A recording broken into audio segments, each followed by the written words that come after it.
This podcast is sponsored by ebookit.com, self-publishing solutions for the independent author and small press. Visit us today at ebookit.com.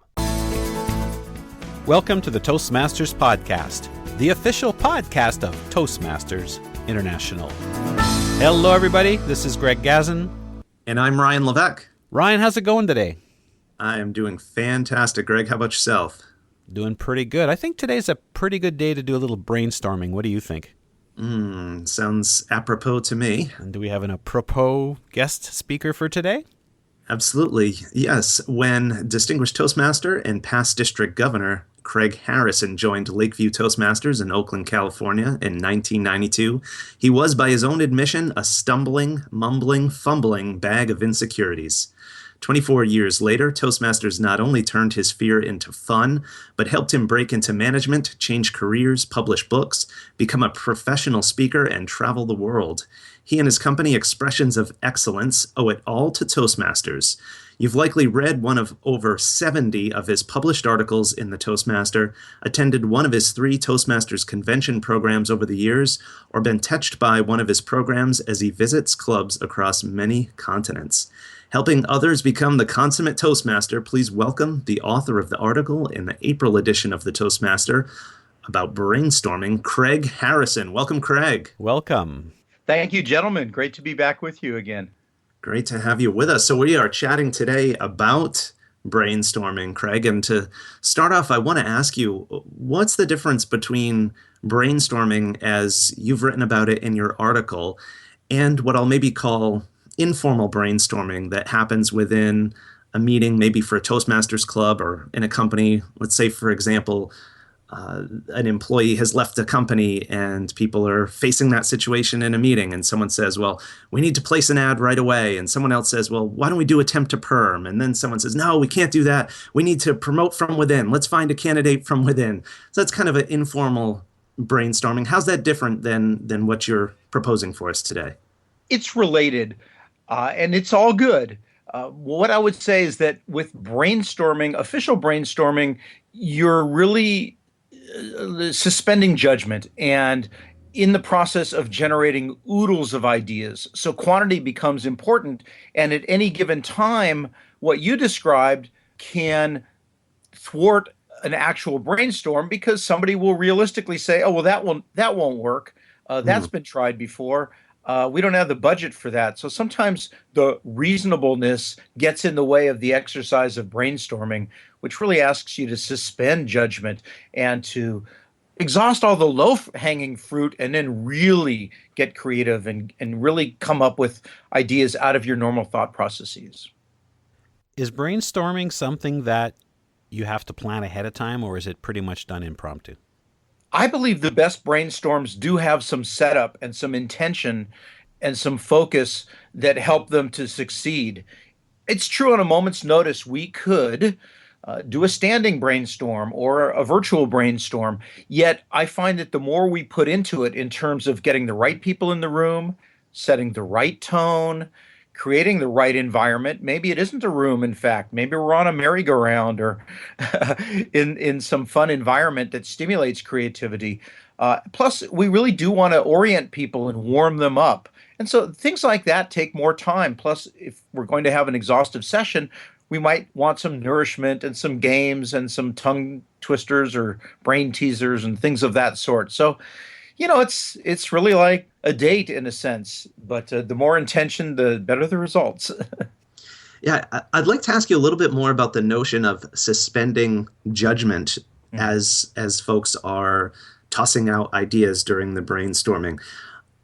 Should all judgment be suspended or just negative judgment? A lot of times in these sessions, we hear people say like, oh, that's a good one. Or maybe someone intentionally throws out something that's kind of a zany, crazy idea, and people will laugh because it's just so silly. Are those kind of, quote, judgments to be avoided? Or if it's a positive judgment, is that okay in your opinion?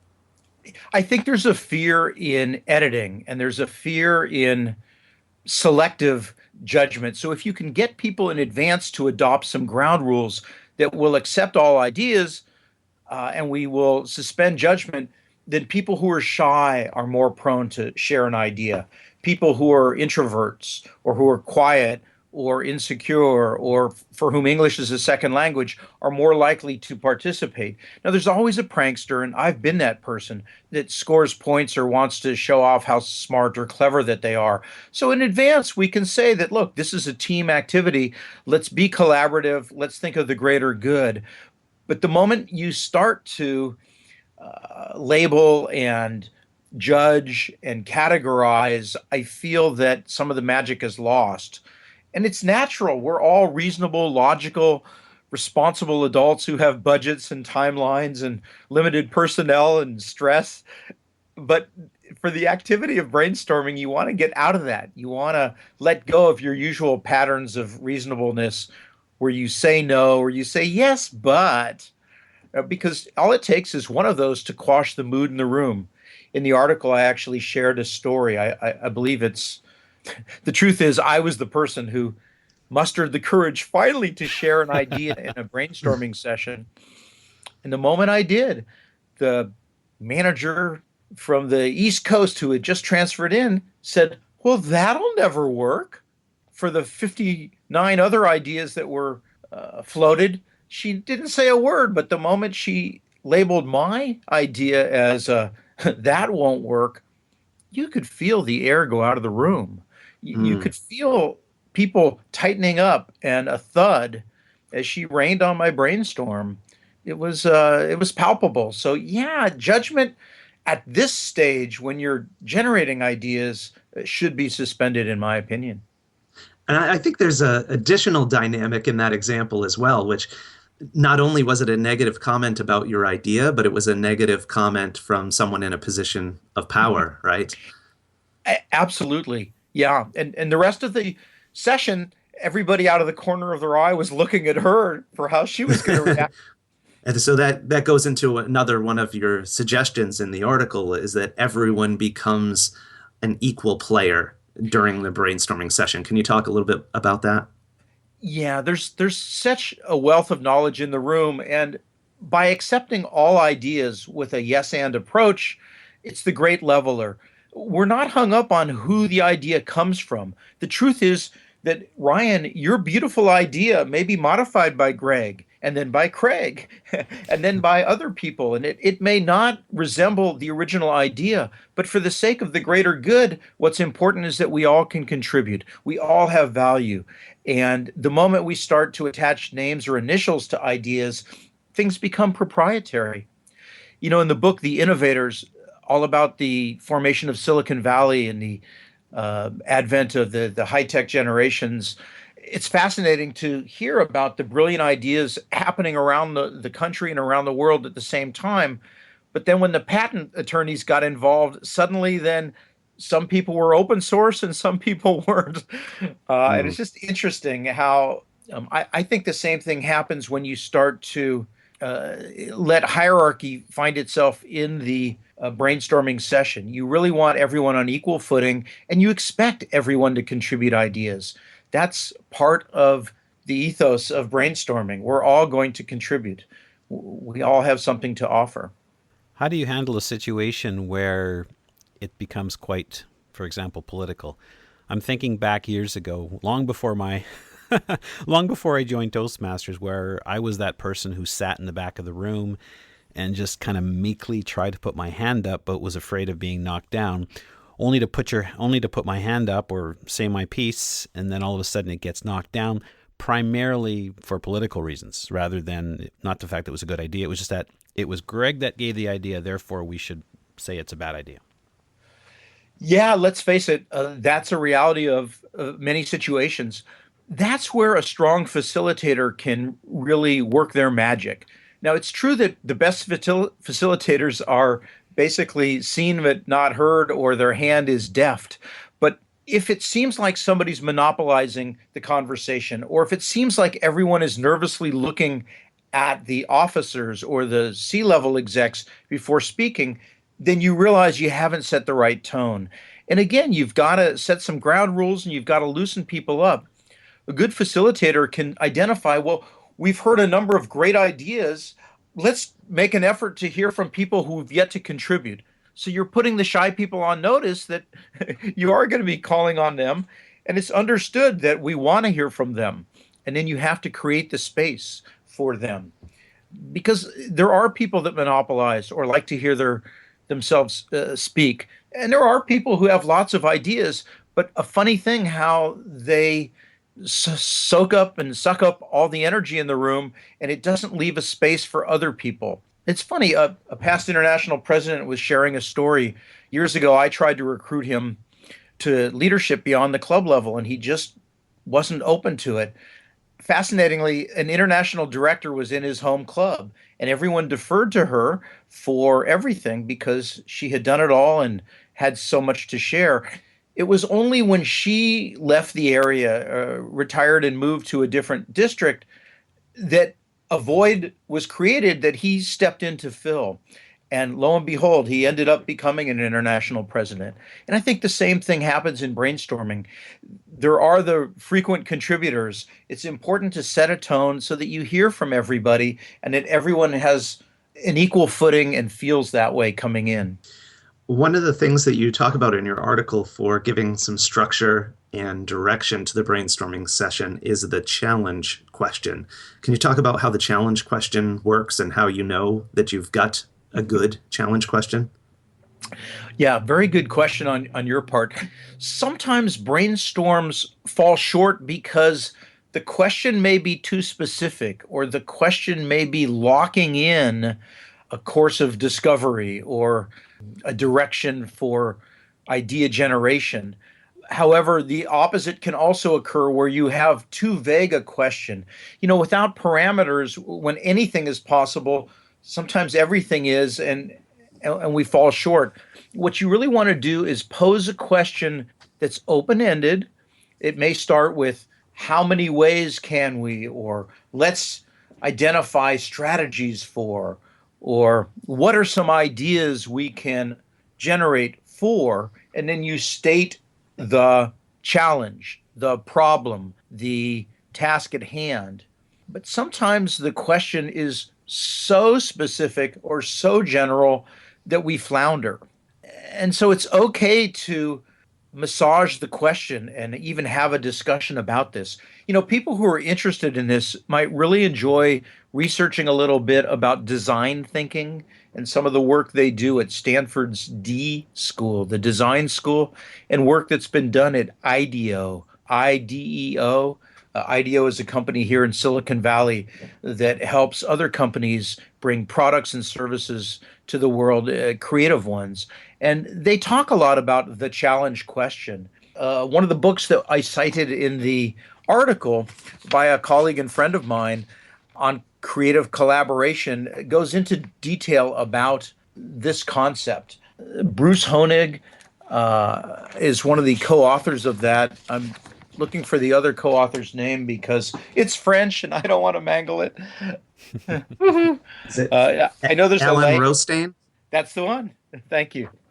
They go into some depth about the challenge question. And when you look at the sidebar for the article in the April edition, Let's Go to Plan B, Brainstorming, you'll see that I've given you some phraseology. I've given you some wording of typical questions you might use to set your brainstorm up, whether it's generating ideas about membership or attendance or meeting rooms or meeting formats or high-performance leadership projects.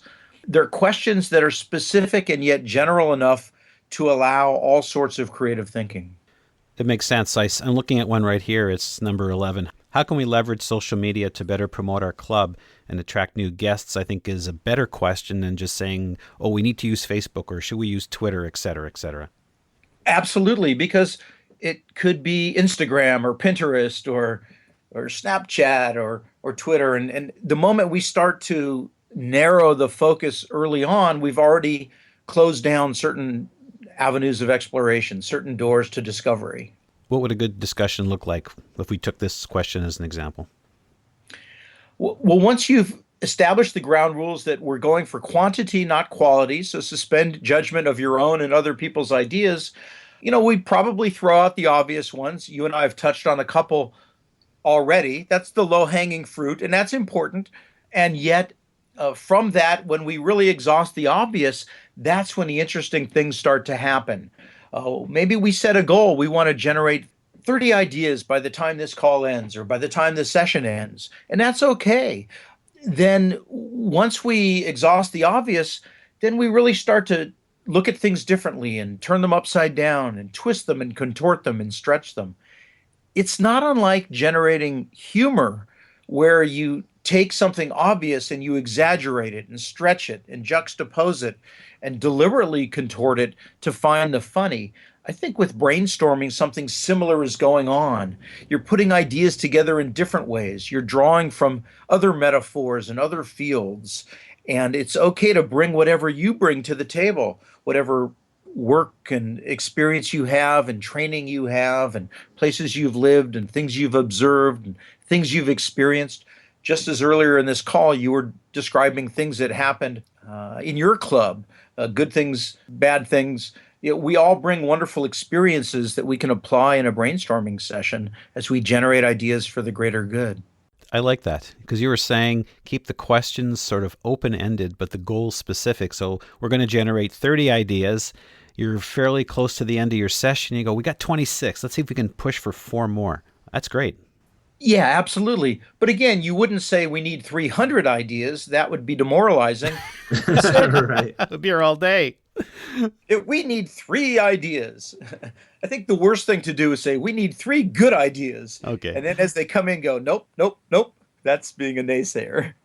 But just a thought here. One of the things that I always love about brainstorming sessions is when you have a situation where an idea that's initially suggested that seems like a crazy idea actually bears some fruit or from sort of some new perspective or insight. For example, I was just thinking as you guys were talking about this example of using social media in your club, I could see someone throwing out there, I got an idea. Let's put our club on Match.com or on Plenty of Fish or something like that. But even that idea could help the club say, well, wait a second, maybe there's something to that. Let's put our club out there, represent our club on social media as if we were trying to attract a mate. So, let's use pictures that are going to put our best foot forward. Let's use language that's going to make us seem more attractive to other people. So at first it sounds like a crazy idea, but you could actually take something from that. It reminds me of an article I wrote about 5 years ago, or maybe more by now, about double happiness, about the singles clubs out there and the marriages that came from it.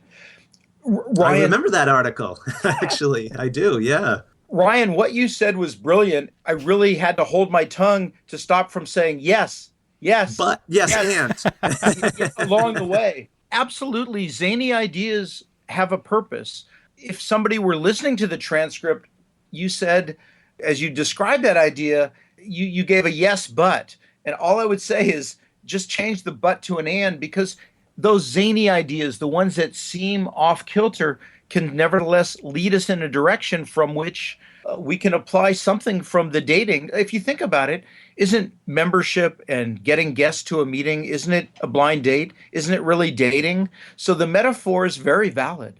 And that's what happens. Every idea has some value, even if it gets you to close a door or think differently or go down a different path. So my feeling is that it is all good. Yet a good facilitator can make sure that we're not using bad language or making inappropriate remarks or alienating or polarizing anybody in the room. We have to create an environment where everyone feels safe and comfortable to let loose and to let fly with zany, fun, creative, over-the-top, outlandish ideas from which very logical, probable things can occur. Every great idea at some point was probably a radical idea when espoused by somebody. That's how innovation occurs, by thinking beyond the basics and the obvious and what is to what could be. What you're saying makes a lot of sense, because I'm thinking back to many years ago when I worked for a financial institution, and I recalled being in a meeting where there were some challenges, there were some discussions happening, and then somebody said something that was absolutely just ridiculous, and I think it was more out of frustration or stress, and then that actually sparked the conversation. And a good facilitator will know how to navigate that and to take what's good out of it, to not shut that person down or embarrass them or cast a pall over future zany ideas, but just to slightly tweak it and say, I like this aspect of it, continuing in that vein, just a minor tweak, but always affirming. The yes is so important, then the and follows thereafter. At some point in the process, all these great ideas have been generated. There does need to be some judgment brought to the table, doesn't there? And what does that look like? I know groups can do this different ways, but what are some of your thoughts, Craig, on how to finally go back and evaluate all these ideas and then make some decisions on what to do with them? Great question as well. In the research for this article, I spoke with Sue Walden, who is a luminary and one of the key people behind the Applied Improv Network that's so popular now at putting improv into the work world. And in the article, I believe you'll see that she says that, look, brainstorming and ideation is one part of the process. Once you gather these ideas, there is a selection process that must occur. We need to cull down from this list of 133 or 134 ideas, what's feasible, what's salvageable, what's got potential. Maybe you color code them. Maybe you do this with a subcommittee, or you do this after the actual brainstorm. There definitely needs to be a sifting through process, but it shouldn't be done by any one person.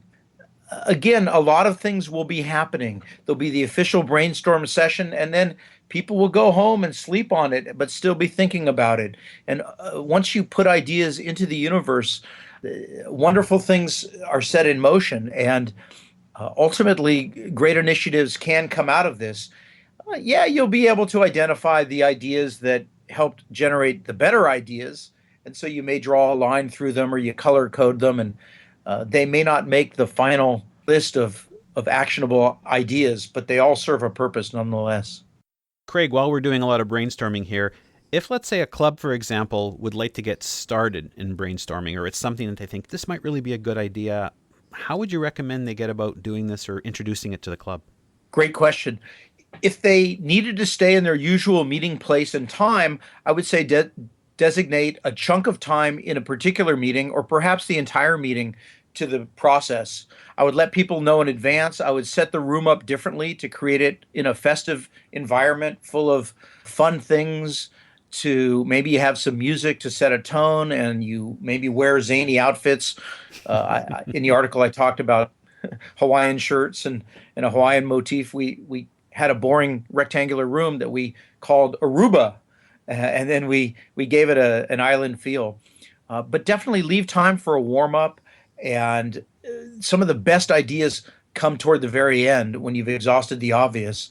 But set the tone, have some fun with it, celebrate, have food if you can, and libations. Of course, don't break any laws. But I think it's a great activity for the club. I've certainly led sessions at conferences where we taught people how to go back to their club and lead a brainstorming session. And there are lots of flavors, but the environment really does inform the experience, and a good facilitator will set the tone and warm people up. Now, there's more ways of brainstorming rather than just, okay, everyone's just going to throw out a bunch of ideas. Mm-hmm. In your article, you actually offer 9 different brainstorming techniques. Can you maybe just share briefly one or two? Sure. Sometimes different flavors of brainstorming are good. Sometimes we get too much in our head. We're too linear and too logical. It makes sense to do drawings or to express ideas through our body. You can actually conduct activities, let people know that nobody will judge them on their drawing prowess, but you can generate ideas visually with images rather than just with words. And when you do this collaboratively, amazing things come out of the session that might not have come if you were just confined to using words to express ideas. So that's one approach.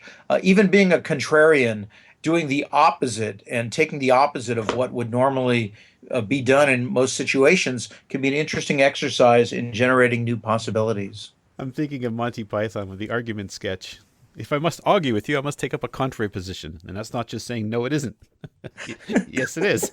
One of my favorite improv activities I do around the holidays when there's a lot of stress, it's actually a variation of yes and, but the truth is we start with a complaint. What's a complaint that you have right now? And it might be long lines or road rage or that music they play incessantly. And then each person is invited to say, instead of yes and, they say, and if that weren't bad enough, and they and so pretty soon everyone's complaining, they're kvetching, they're bemoaning. But the truth is, it's so exaggerated, it's fun, and by the end of it, everyone feels great because we've gotten it out of our systems and spared our family and friends from this negativity.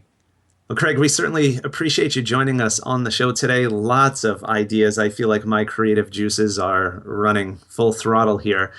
How can folks get in touch with you or learn more about you? Thanks for asking. I've got 2 websites, one for Toastmasters, speakandleadwithconfidence.com, and there's plenty of articles and resources there that are available for free, and you can learn more about what I do for the Toastmasters world, where I've published a series of books in the Good, Better, Best series. Also, my primary work website, expressionsofexcellence.com, or Craig for email. And I would love to hear from you and hear your ideas, and please share your successes with me. That's where I am on the web. And if you're in the San Francisco Bay Area, let's ideate, let's brainstorm. Give me a jingle. Awesome. Great. Well, thank you so much once again. Really appreciate it, Craig. Great job, gentlemen. I've enjoyed putting my mind together with yours, and great things have come out of it, as you do every week in your podcasts. Congratulations. Thanks for being on the show. Ryan, I think we're going to be looking at brainstorming a whole lot differently from now on.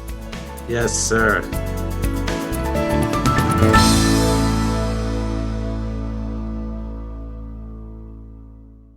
Isn't it about time you published that book you've been thinking about? We can help with that. At ebookit.com, we've been providing authors and small presses with ebook publishing services since 2010. Visit us today at ebookit.com and let us know how we can help you.